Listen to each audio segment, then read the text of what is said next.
Hey, cosmic friends. Welcome back to another episode of The Spiritual Gaze. I'm one of your hosts, Angel. I'm your other host, Brandon, and this is our twice monthly podcast dedicated to exploring the wide reaches of spirituality, mostly astrology, without pretending that it all makes sense. Because none of it makes sense, especially astrology. Especially in eclipse season. Especially coming out of our mouths. Rude. I actually think we make more sense of it than most of the AI talking heads trying to... Have you noticed just how much astrology Clickbait there is these days, on Instagram and Threads, and I'm still on Twitter, so that's on me. That's my fault. Yeah. But it's just this is going to be the best month ever for Aquarius. And I'm well, clearly my data has been fed, so they know I'm an Aquarius, and they're just trying to get me to click, because I know for a fact this is not the best month for Aquarius. This is a bad month for Aquarius. Damn. Just let them all know. I just mean me personally. There's nothing great for Aquarius right now. But you have all the other Aquarians shaking now. All right. Well, now that I've put myself on the spot here, nice work, Brandon. The North Node is in Aquarius, which is not a bad thing, actually. That is kind of auspicious because it's kind of great. It blows up, whatever's happening in that sign. And you've also got Jupiter in Leo, which is opposing Aquarius. So there is a lot of opportunity for expansion, but it doesn't come without tremendous difficulties. Expansion is challenging, if you're stretching your capacity, if you're trying to grow your life. I keep doing this with my arms, I'm doing the funky chicken dance. But the idea is that I can't stop doing it. I just keep doing it. I don't know what's going on with me. I'm flapping either. my wings. It's time for Aquarius to flap their wings. Oh. But is it? Yeah, a little bit. Okay. A little bit. But at the end of the day, expansion requires pain, So, and growing pain. So I think maybe that's part of what's going on. Anyway, this is all to say, I'm tired of all this clickbait astrology. And when it comes out of our mouths, I think it's actually grounded in years of training and schooling and education. I love how you started this by saying how much you hated clickbait, astrology clickbait. And then I just did it. I literally just did it. I know. Yeah, I didn't mean to. Sorry, Aquarius. Let's not even talk about the Sagittarians. I actually have nothing to say about the Sagittarians. Exactly. Actually, I have a lot to say about the Sagittarians. But Good luck out there. We'll get there when we talk about this upcoming lunar eclipse in Pisces. So introduce yourself. I'm Angel Lopez. I am an astrologer. I'm also a writer and a film producer and a teacher and thought leader of metaphysics. I'm Brandon Alter. I am a non-binary queer spiritual healer, astrologer, tarot reader, a teacher of these modalities, and I'm also a writer. What do you feel about the term thought leader? I don't like it. I don't like it either. It makes me think of a THOT. Well, yeah. So I just think of you in your short shorts, just walking the dog in the neighborhood, just being a thought. Oh my God, am I a thought leader? Yeah, you are a thought leader in our neighborhood for sure. You're that hoe over there in Sunland Tahunga. Just walking coyote. Well, somebody's got to do it. So, I mean, in terms of that, I love a thought leader. Right. But no, I don't like the idea of somebody who's being my thoughts celebrated. are very important. Yeah. I'm leading you with my thoughts. Who's a celebrated thought leader? I don't know. I mean, look, I think there are a lot of people whose thoughts I appreciate, but I don't know if I would want to follow every thought they have. Yeah. So I don't know. I just find that I think a lot of people it gets put on their, their little bio and thought leader. I couldn't name one. Are we thought leaders? Should we put that in our bio? No. Because who's checking this? I don't think. Who anoints you a thought leader? No one. So then I'm a thought leader. You know what? I too am a thought leader. We're thought leaders. Welcome to the Spiritual Thought Leaders with a Z. With a Z. What's happening? This eclipse season is wild, and it's so dramatic. I know. Is everyone just feeling insane right now? Everybody's giving main character energy, but they're giving main character energy the way Laura Dern gives main character energy when she's the star of a TV show. Okay, describe that. Chaos. Oh. Yeah. It's very like Carrie Bradshaw running through like the cold streets of Brooklyn during New Year's Eve to get to Miranda's house. Yes. It's very like Lena Dunham in Girls main character energy. Right. It's like making a mess, but everyone has to pay attention to your mess because you're the main character. I feel both seen and attacked. And that's how everyone's behaving these days. Yes. I mean, maybe myself included. Although I have found myself in a lot of... It's cute that you said maybe. Rude. I've actually found myself in a lot of supporting roles recently, and I don't like it. Really? Yeah, like I've been supporting a lot of other people's main character drama. Like you, my favorite thought leader, my grandma, my dad, my brother, Coyote. I just feel like there's been a lot of like other people having dramatic moments, and I just have to be like the straight person, if you will. Well, as one of your main characters, you support like a main character. So it's so rude. It may be true. Usually ends with a, why are you doing this to me? Well, why are you?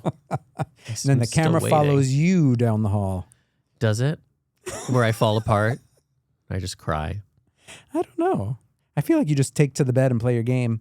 I have been doing a lot of that recently. Yeah, I think it's a soothing place for me. You just have to sometimes. It is a soothing place for me. And that's Eclipse season. And we're going to really unpack the hell out of Eclipse season. What is Eclipse season? We've certainly talked about it. A lot. In the past. We're going to talk about it again. We're going to talk about it again because this one is definitely a high octane Eclipse season. Yeah, it's a threshold. Some endings, some beginnings. I normally don't subscribe, or in the past, I guess I should say, I didn't always subscribe to Eclipse season. Wait, what? I just always thought like, all right, the intensity of it feels a little, I don't know, like it's giving like Lionsgate Portal, you know, like I always felt like it was. Do not get me started on the Lionsgate Portal, girl. I will not even go there except say that it is fake. It is not real. It is just made up. There is no real astrology about the Lionsgate Portal. Wow. Tell that to the first peoples who initially created the Lionsgate You mean Portal. Like Bustle Magazine in 2017? The first peoples of Bustle Magazine. No. They worked hard for that. Yeah, I bet they did. There was an ancient text long ago called BuzzFeed. Oh, yeah. R.I.P. R.I.P. No, I mean, I do think it is like... Dude, eclipses are connected to things. But yeah, no, real. Eclipses obviously have a component to them. But I think as like a younger astrologer, I was always a little like, I don't know. This all feels like it's drama for drama's sake. And obviously as I've matured into my 30s, I've come to realize that it is important and it does play a part. Yeah. I mean, the indigenous wisdom of like the first peoples of North America was that you did not get out under an eclipse. Like you stayed inside. Like you did not want that energy anywhere around you. And I think that is wisdom we can actually take seriously. Yeah. Not the Lionsgate Portal, which is just made up. Stop shading the Lionsgate Portal. I'm just saying. Leave them alone. Look, if you want to create a ritual, you can create a ritual. And with enough intention, it can be super powerful. But don't pretend like it's some sort of like ancient gateway into your destiny. That does remind me, though, I do want to introduce that 32927 is Angel's Door, where the door to all of your angelic destiny points will open. Yeah, 32927 is Angel's 50th birthday, just FYI. How dare you? Well, just keeping it real. I am now also deeming it Angel's Door. Angel's Doorway. So you too can deliver a gift to Angel's Door, and my Amazon wish list will be in my link tree.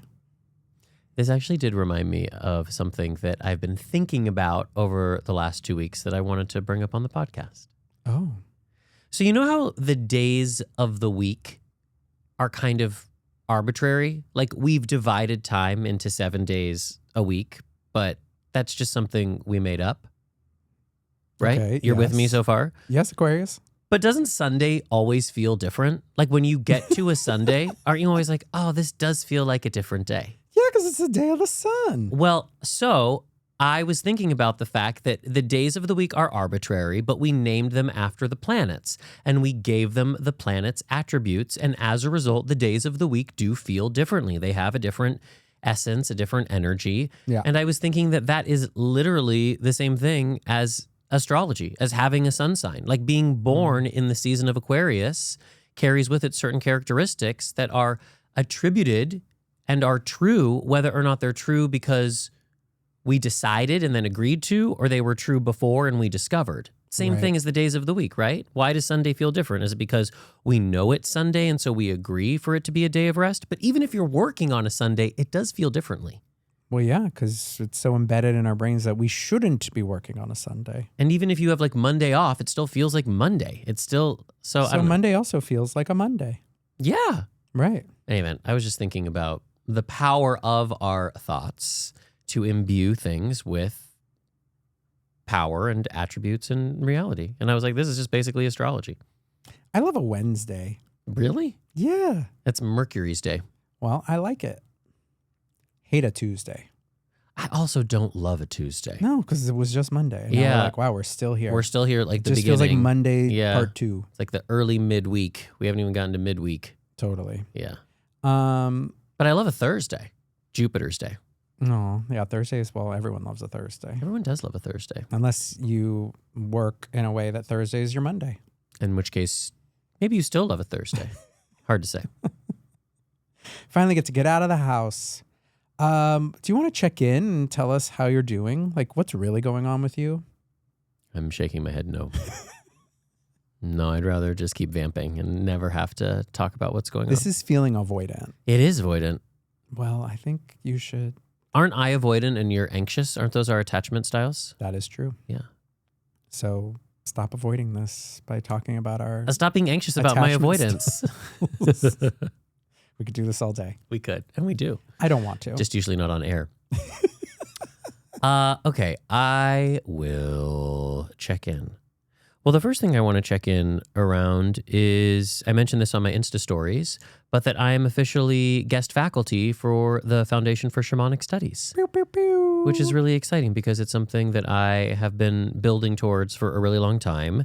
And the Foundation for Shamanic Studies, because they are like a not-for-profit and a slightly academic organization, had like a pretty rigorous application process. And there were like many interviews and like essays that had to be written and like case studies that I had to submit. And I don't like a lot of paperwork, but I continued to push through all of that. So I'm very excited. And my bio and my little pictures up on the website, and I am preparing to teach my first workshop, hopefully before the end of the year. So that was exciting.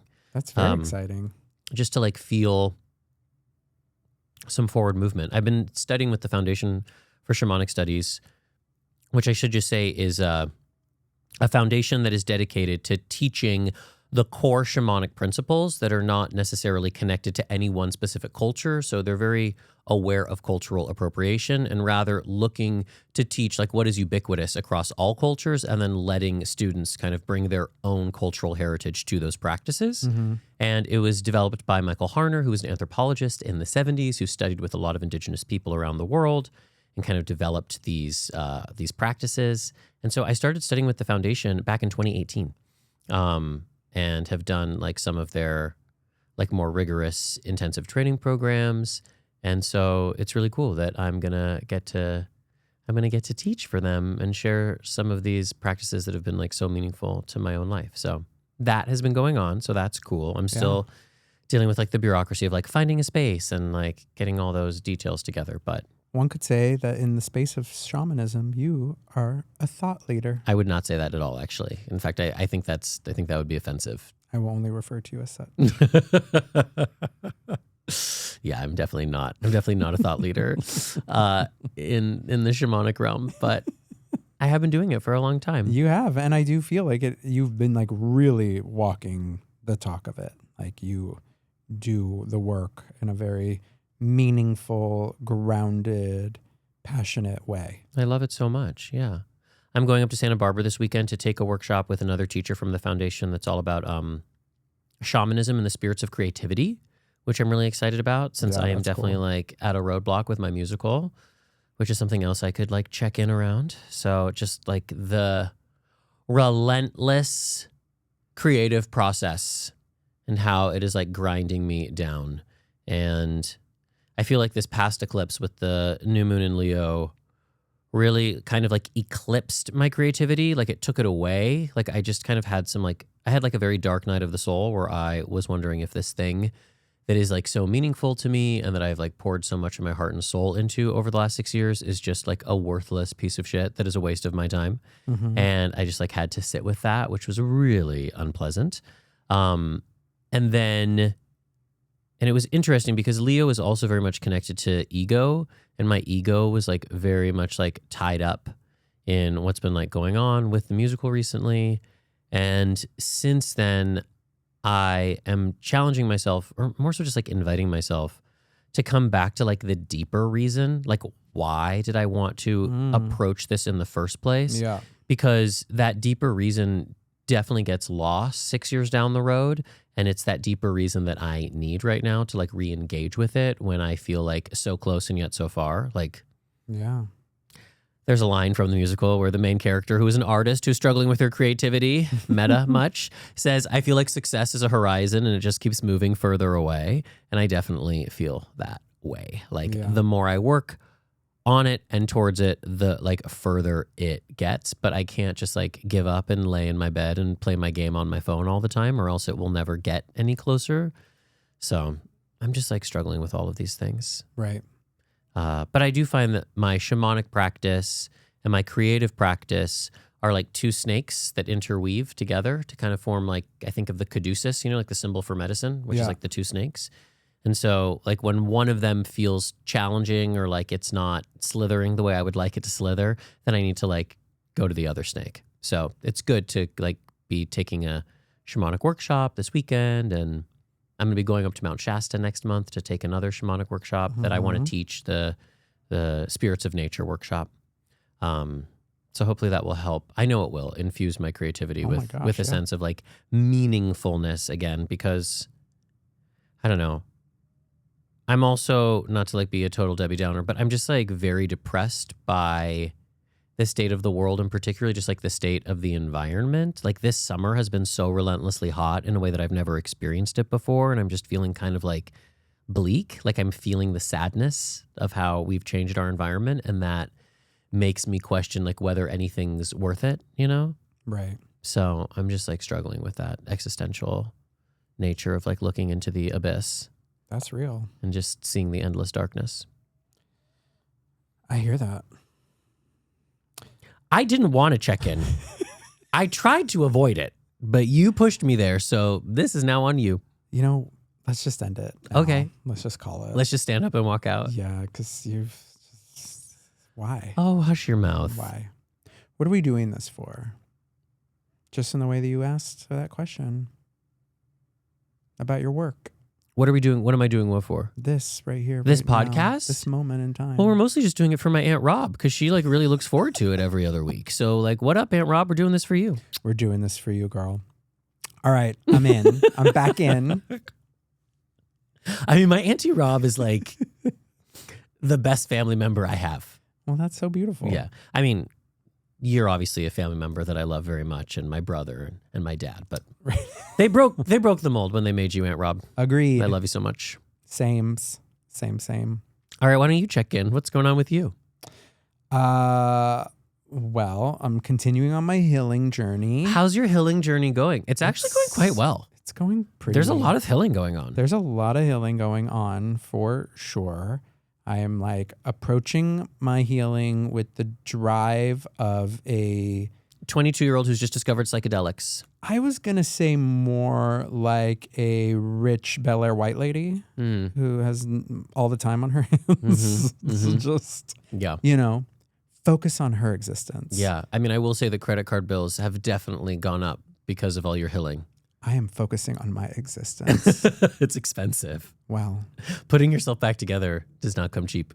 If I'm better, the world is better. Because I'm a thought leader. Yeah, look, I am definitely working with some practitioners, trying my best. And I just feel like I am like working with the right people. Shout out what the things are that you're doing so people don't think I've you're just like... I've never really done like chiropractics. Chiropractics. Never really done chiropractics. Yes. Always a little nervous too. Yeah, understandable. Don't like the sound of it.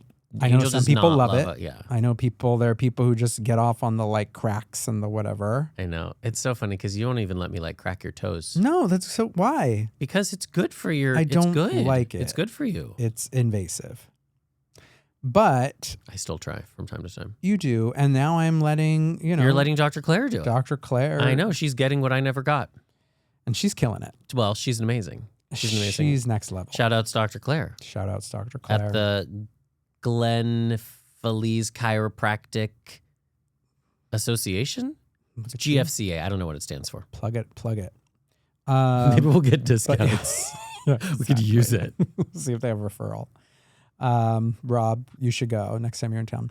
But anyhow, it's been great doing that. I mean, look, I had, I've talked about it already, I think, but, I was hit by this car 20 something years ago and just didn't realize like how much it's like still affecting my body, my emotional state, like my mentality, the way I see the world. And it's just been like coming up on like all levels and like my therapy and chiropractics and my acupuncture, like it all keeps kind of going back to this one fucking night that happened. So it's just like really interesting to kind of like circle this point in your life and realize like, oh wow, like this moment really did change me on a deep, drastic level. Well, it was interesting, if I can share, because I was there with you yesterday when she did the like review of findings and like showed you your x-rays and kind of talked about what she saw.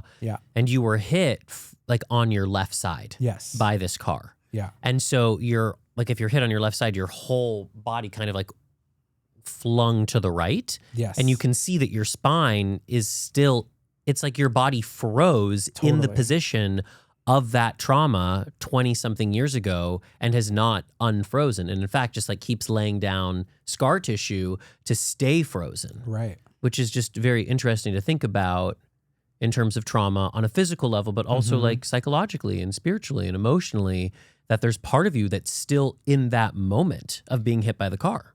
Totally. I mean, yeah, to your point, like trauma does paralyze us, right?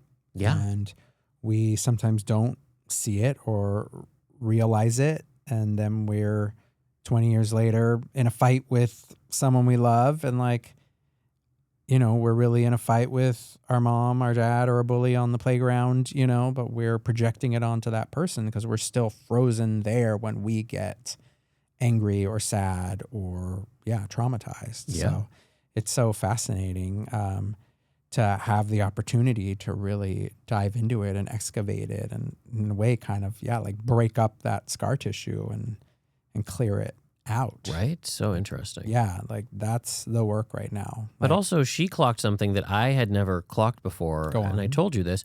Well, when you were 2, right, didn't you hit your head onto a glass coffee table and like break it? Yes. Okay. And then you were hit by a car and suffered a traumatic head injury from the car. Yes. And then a couple years ago, you fell on those stairs and in hit that my head.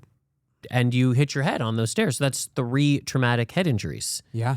And you're still a thought leader, which is unbelievable. It's like, imagine the sort of thoughts you could have without those. It's so true. Or maybe those head injuries created the thoughts. Yeah. Anyhoodle. It's a beautiful mind up there. It really is. Thank you.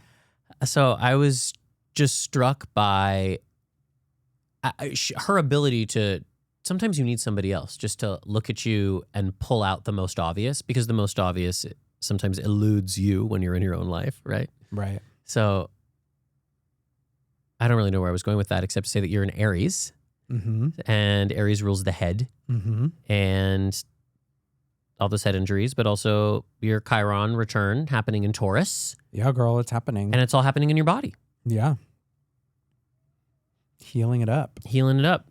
Sometimes I feel like the Chiron return basically like says like, all right, for these first 50 years, you have like been wounded in all the possible ways that a person could possibly be wounded. Like Chiron has gone through the entire zodiac and delivered you like every flavor of trauma possible. Yeah. And now after the return, it's like, now how are you going to like unwind it? How are you going to like heal all of that? You know, like when you see it coming, how are you going to do it differently? Right.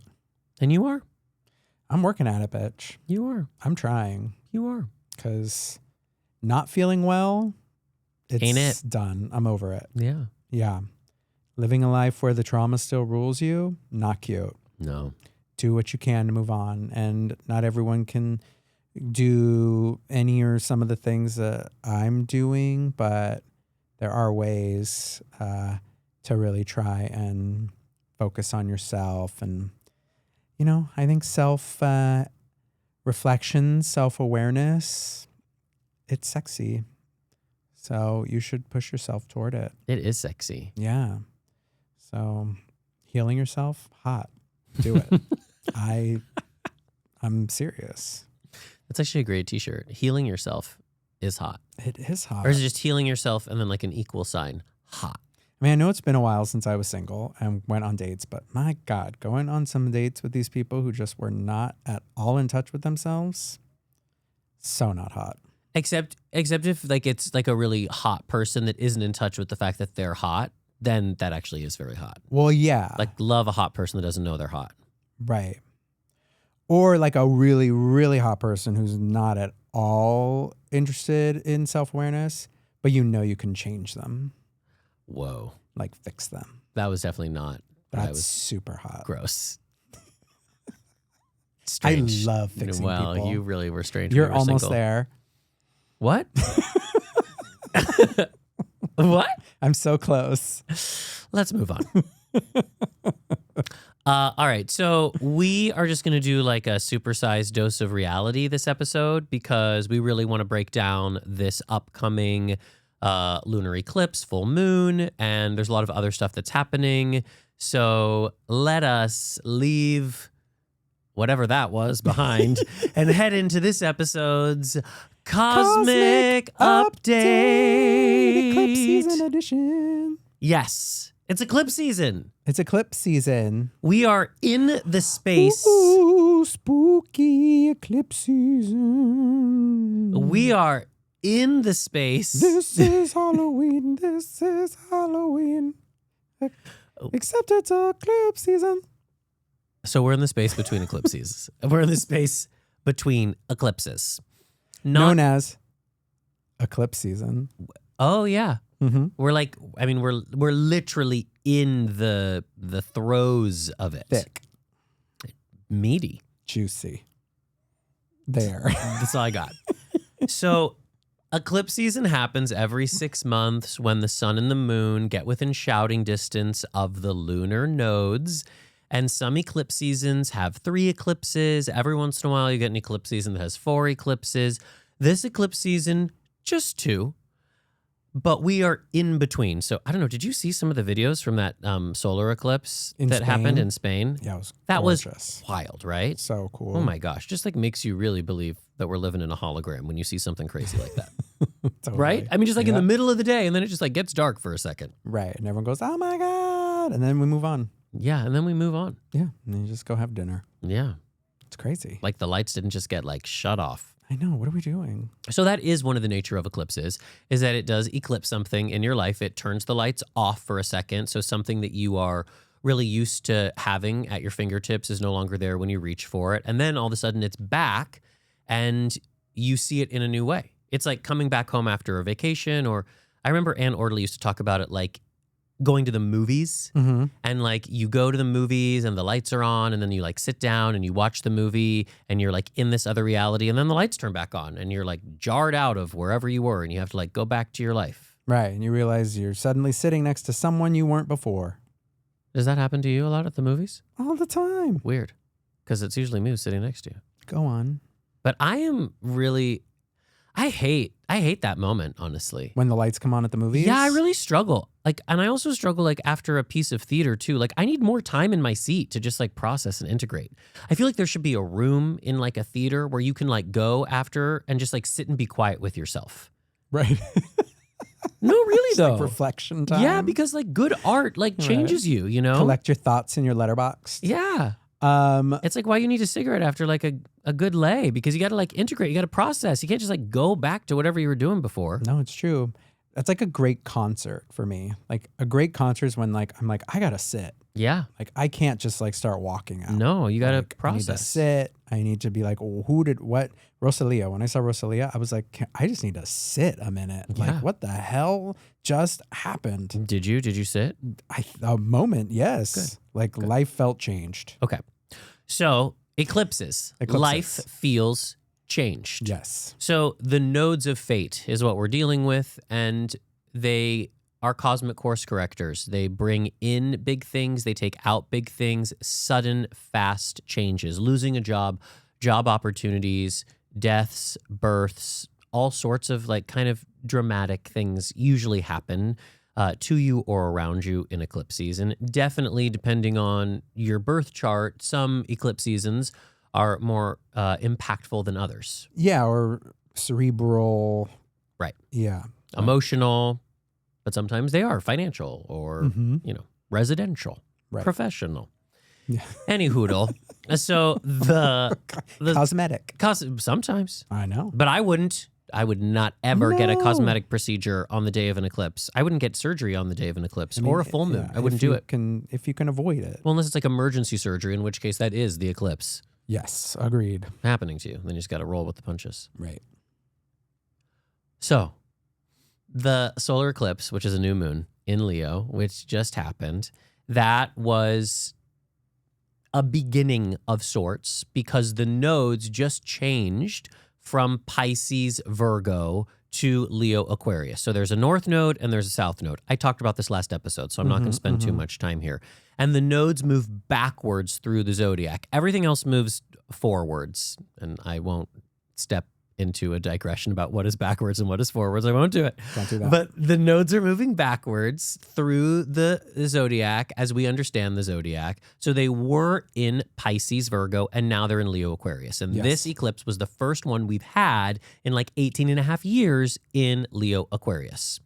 So for Leos and Aquarians, there were a lot of things woken up, but for a lot of other people as well, depending on your placements. Yes, exactly. And a solar eclipse is much more external because it is the sun. It's the light of the sun that's being eclipsed. Whereas what we're moving into is a lunar eclipse, and the moon's light is more subtle. Right. So this eclipse can feel more internal regardless. Not to say that there won't be external things that happen, but I always feel like a solar eclipse is more dramatic than a lunar eclipse. Right. And the chart for that solar eclipse had literally every single planet involved. It was wild. All main characters. Yeah. Well, it's like an ensemble piece where everybody, it's like a Wes Anderson movie where everybody thinks they're the lead character, but really it's just Angelica Houston.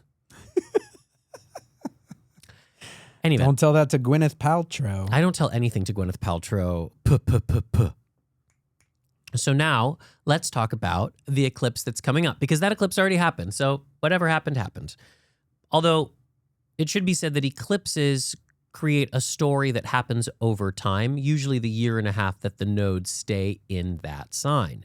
So what we have coming up on the 28th or the 29th is this full moon eclipse in Pisces, Virgo. And you might be saying, well, Brandon, how can we be having an eclipse in Pisces, Virgo when you just said that the nodes moved out of Pisces, Virgo into Leo, Aquarius? You literally just stole all the words out of my mouth. And I would say that's actually a really sophisticated question. Thank you. And I would say to you that eclipse season happens whenever the sun or the moon are within 15 degrees of the nodes of fate, right? The lunar nodes. So that doesn't mean that they're necessarily in the same sign. So the nodes are currently at 29 degrees of Leo Aquarius. They're at the anaretic degree, the very last degree of that sign. And this eclipse that's about to happen in Pisces, Virgo is happening at 4 degrees. So that's very close if you think about it, right? 29, 0, 1, 2, 3, 4, 5 degrees away. So it's not like a total eclipse, but it's like, it's heavily partial, shall we say. That's fair. You know? So we're returning to the end of the eclipse story that's been going on since the beginning of 2025 when we got that first eclipse in the axis of Pisces and Virgo. Mm-hmm. So Pisces-Virgo axis is the axis as we teach it of the body and the soul. Mm-hmm. And Virgo is an earth sign. It's analytical. It wants to create processes and order. And Pisces is the last sign of the zodiac, and you can never get them to return your phone calls because they are more there than here. And that's why we love them. So we are closing something up. So I have some dates here that I just want to pull out for people. And I honestly think that in this technological era, when we all have the attention spans of little field mice, it's best just to go into your photos and see what was happening for your life around this time. All right? Okay. Okay. So on March 14th of 2025, oh my God, I'm going to play along. We had the first lunar eclipse in Pisces Virgo. That opened up the story. All right? Then, on September 7th, 2025 still, we had the second lunar eclipse in Pisces Virgo. Sorry, what was that date again? September 7th. Of 2025.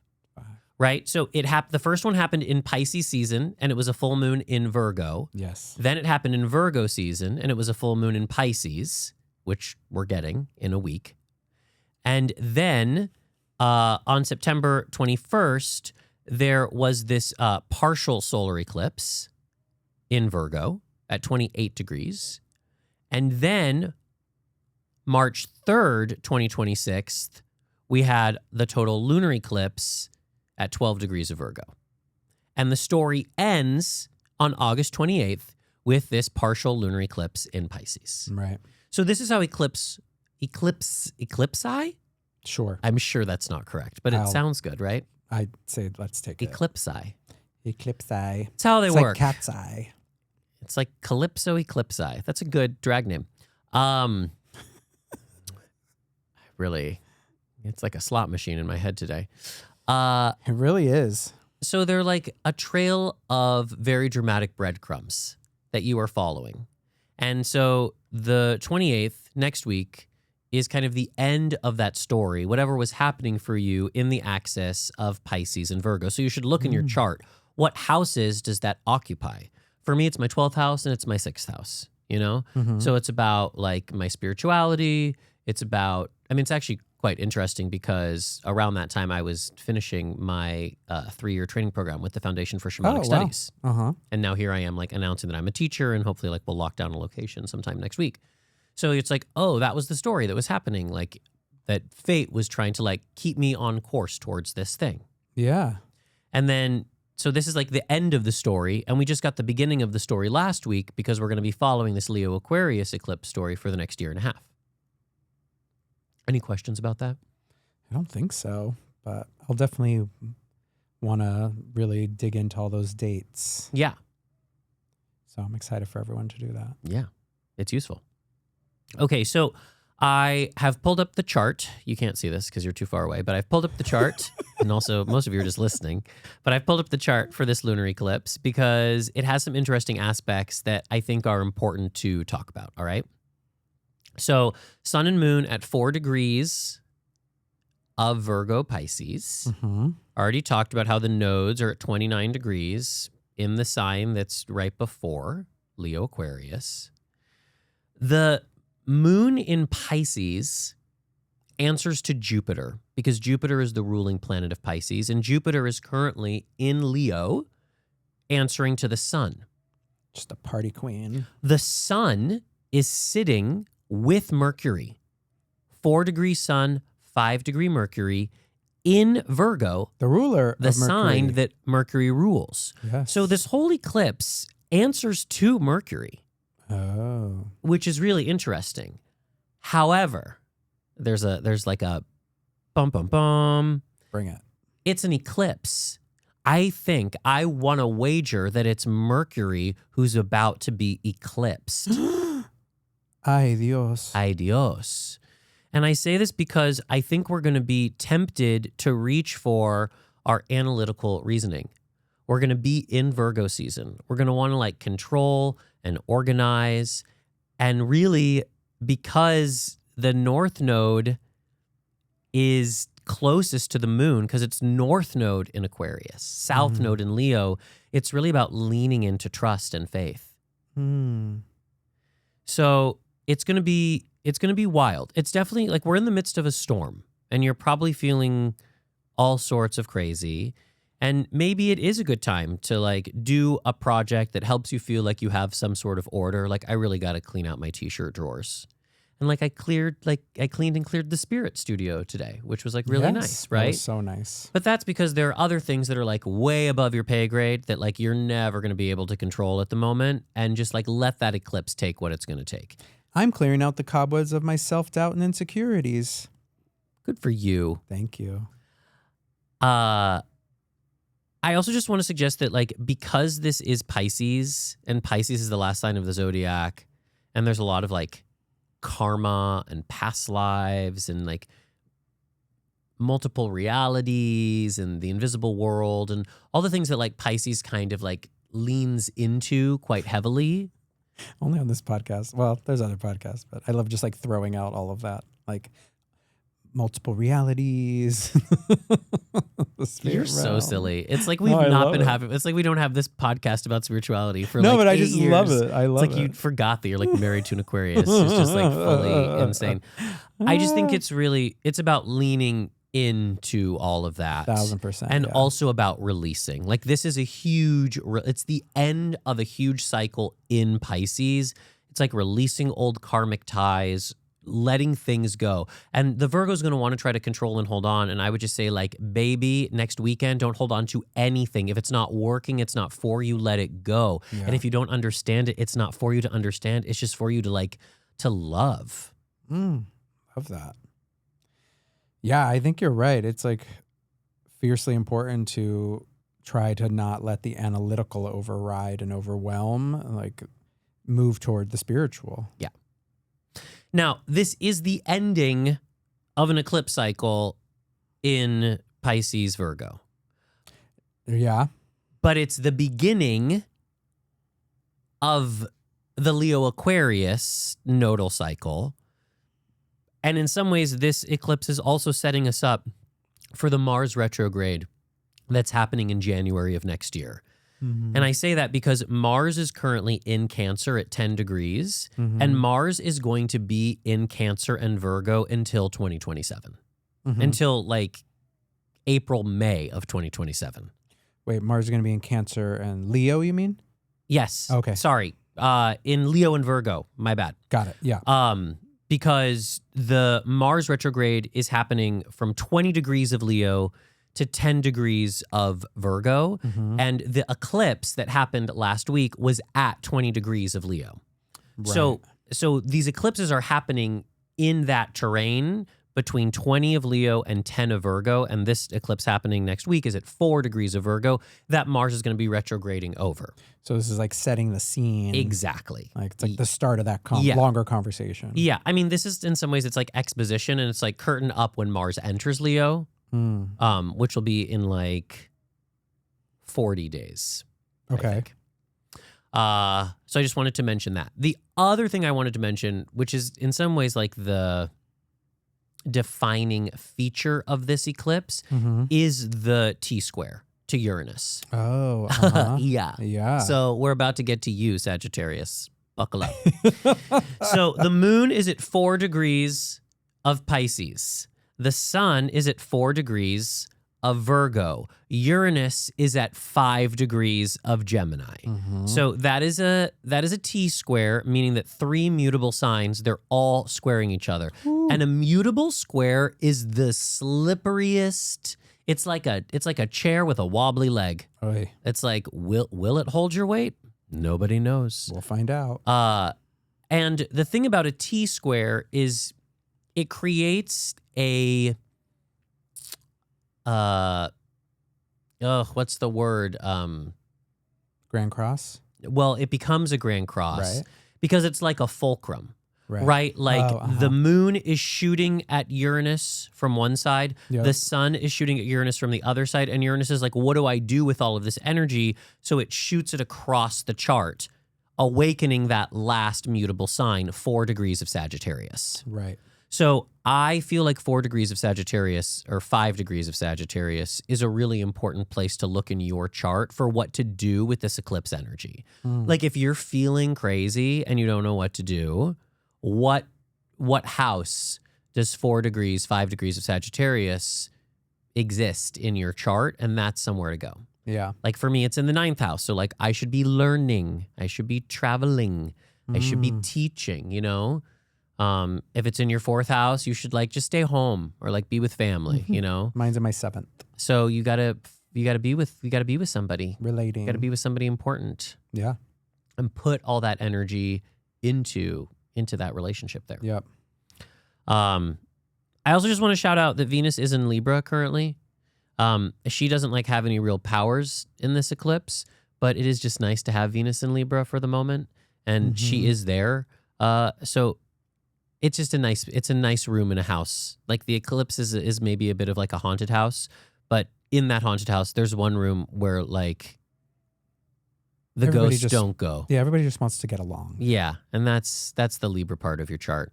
Right. So Libra's just like a nice place to be for a little bit. Yeah, definitely. All right. I think that's all I had to say about that lunar eclipse. Mm-hmm. Do you have any questions about that? No, I mean, I think that all tracks and is very, very helpful. Yeah.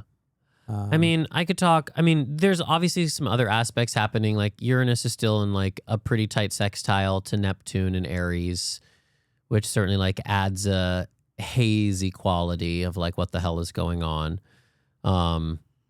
But I really think like when I'm looking at astrology practically and I'm like, okay, what do I do with this chart? To me, it all boils down to 4 degrees of Sagittarius, 5 degrees of Sagittarius. And I guess because of all of those other planets that are at play, no one's really fully immune to all of this. Hell no. Yeah. Have you been paying attention to planet Earth recently? Exactly. So it's like, you know, any sign is being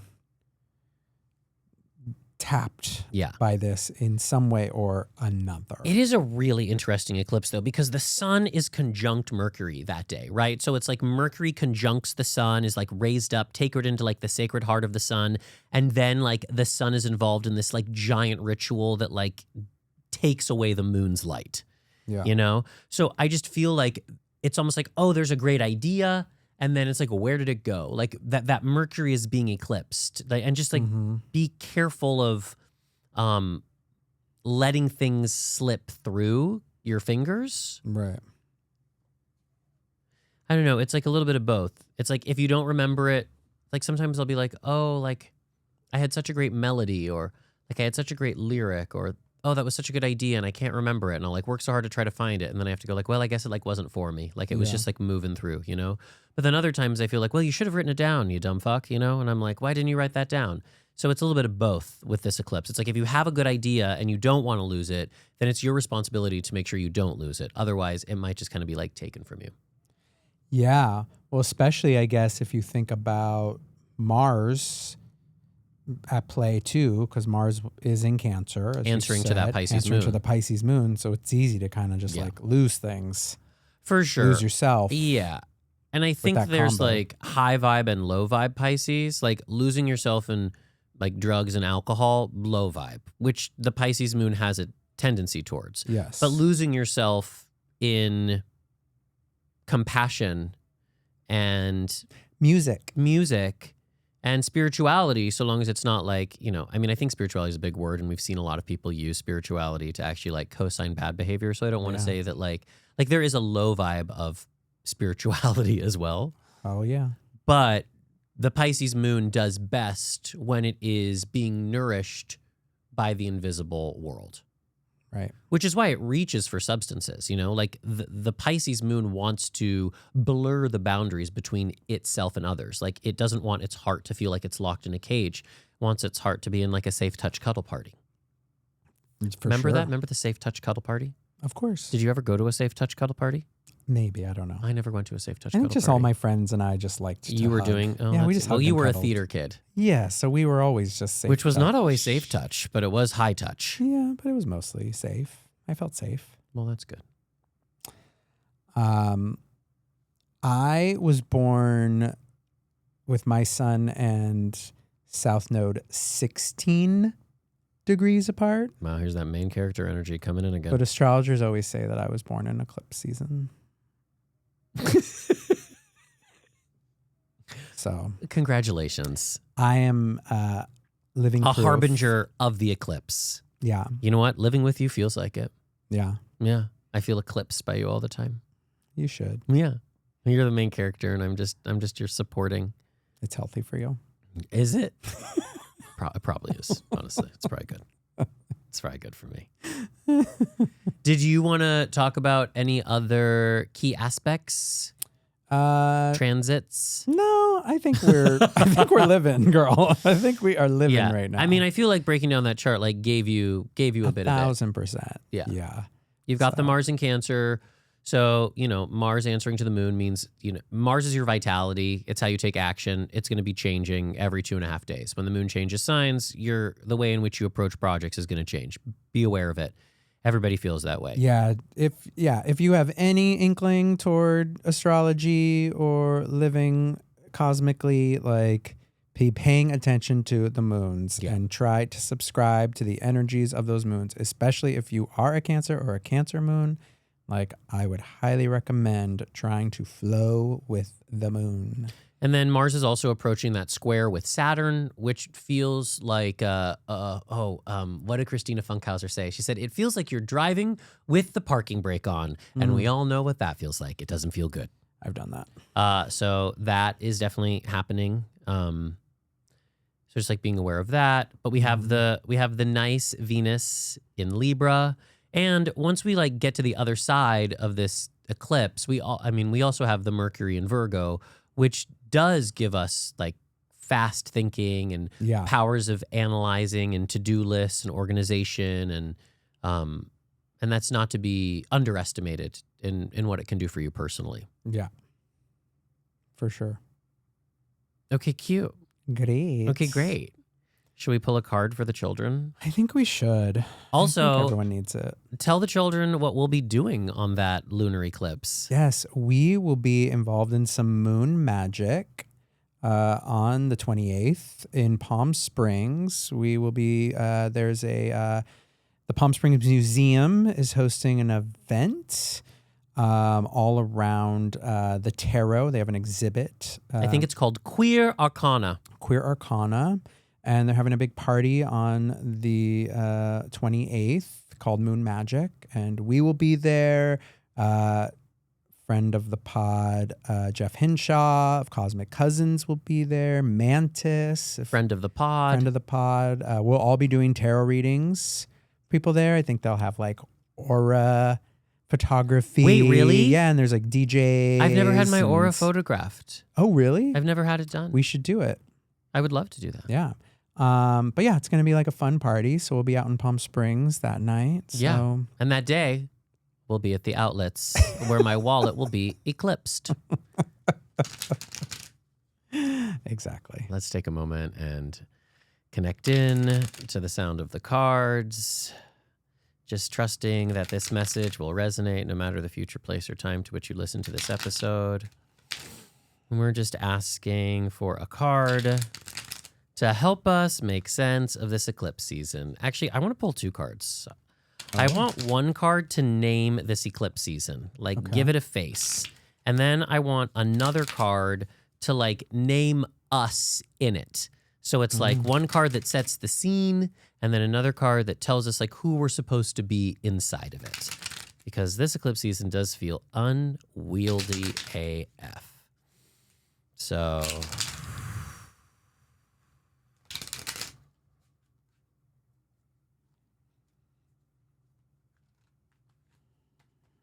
all right, so I'm pulling a card for eclipse season and then pulling a card for who we are. All right. Do you want who we are first, or do you want Eclipse season first? Give us Eclipse season. Oh, I'm afraid. What is it? It's Temperance reverse. Wow. Okay. So Temperance is the card, or upside down, or right side up. I don't know how you set them It was down. like was it upside down when I showed it to you? Yes. So it was like this? Yes. So is reversed. Okay. So Temperance reversed. Okay. So if you think about Temperance, the best way I like to talk about Temperance is that Temperance sits underneath the Chariot. The Chariot is right use of will. The Chariot is the mask that we create to move out into the world with like ease. But it's just a mask. And I actually talked about this a little bit in regards to like Leo season in general, and like not getting like too caught up in your ego and in the mask that you wear, because Temperance is who wears the mask. And Pamela Coleman Smith drew Temperance with her wings outside of the card, like on purpose, saying that like your true self, like the version of you that wears the mask, that selects the mask, that chooses who to be, is bigger than can be contained, bigger than can even fully be understood. It can only be embraced, because she drew other angels and all the other angels fit inside the card. But for Temperance, she was like, no, this one's too big. So when we get to Temperance, it's meeting our true size. It's meeting who in you wears the mask, not the mask itself, right? Like we get very attached to our identity. So when it's reversed, and this was for Eclipse season, right? Yeah. So it's almost like, okay, so we've been in Leo, but now we're in Virgo, and like what's being eclipsed is this ability to try to like hold on to that version of you. You know, like you're trying to make sense of things. You're trying to like put all of the data that you're receiving through the framework of like who you think you are to make sense of it. And what's actually happening is that like who you think you are is being dismembered. Is it like you're trying to play an old version of yourself in a new version of your life? Oh my God, that's really well said. Thank you. So you have to figure out, you have to look around you and be like, what set have I just walked into? Right. Like, is it Into the Woods? Is it A Doll's House? Is it Gypsy? Are you a stripper? Are you a frustrated housewife? Or are you a fairy tale creature? You know what I mean? And then you just got to play accordingly. Okay. Well, I don't know, actually, because we're about to find out who we are.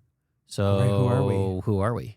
We are the King of Cups reverse. Oh, wow. Okay, so this is so Pisces, so interesting. So King of Cups is like the healer of the deck, right? Yeah. And so in one way, I would say like, okay, so we're supposed to like be the healers. But when it comes reversed, I often find that the King of Cups reversed is saying like, stop healing everybody and set some boundaries and just focus on like giving your gifts of compassion to yourself.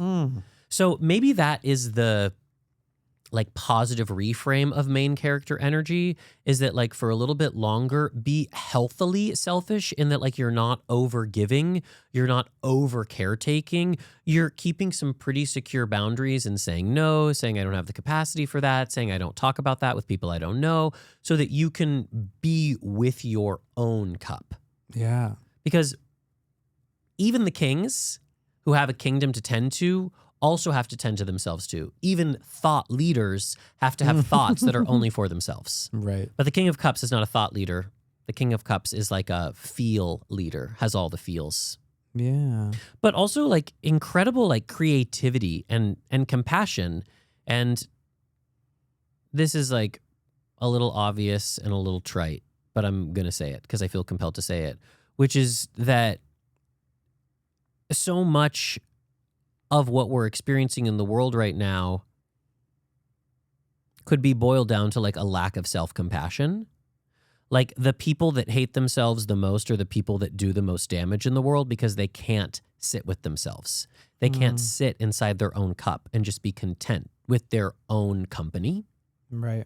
And so they create drama, they create divisions, they create wars, anything to avoid the paralyzing silence of being with yourself. But the King of Cups has so much compassion for themselves that sitting inside their own cup is a place of like, not just beauty, but revelation. It's the place where like inside their own cup, they connect to everybody else. Yeah. That's like the meditative bodhisattva aspect of Pisces, which is that like when you sit down and meditate, you connect to your true self, and then you're actually connecting to everybody else's true self too. You're stepping into that like universal unconscious.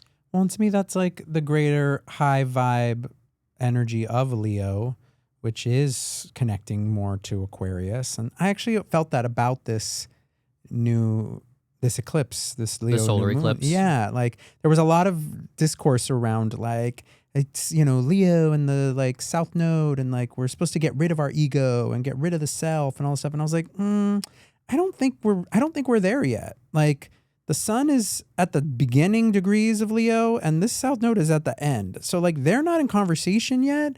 Like I actually think it's along the lines of what you're saying, which is that it's actually time right now to continue focusing on yourself, healing yourself, because you're getting ready for like some next iteration of your life, and you need to become the more high vibe version of you.